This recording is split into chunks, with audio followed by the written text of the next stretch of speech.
As Albert Einstein said, the world as we have created it is a process of our thinking. It cannot be changed without changing our thinking. The world that we're all living in is our own construction, and I think that's the thing that people are missing. We have literally created this world, and if this world is delusion, if this world is destruction, if this world is filled with more bad than it is good, then that is a process of our thinking. That is a revelation of how our minds work. It is a revelation of what we have built internally.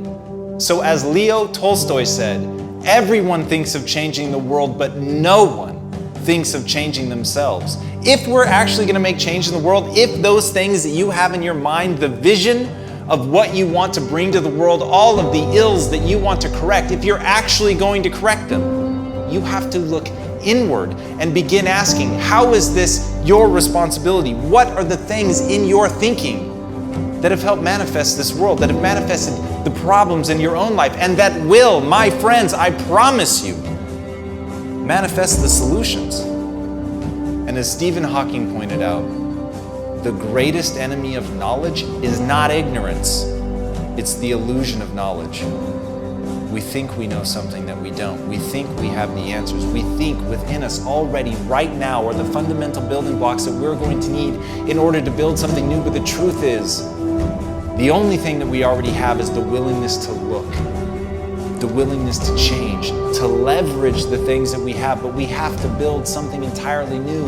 We have to understand that we don't yet know enough, that we are not adequate, that we have to look at ourselves and be willing to stare nakedly at our inadequacies and to adjust them, to fix them, to not hide behind ego, to not pretend, or worse, believe that we're already who we need to be.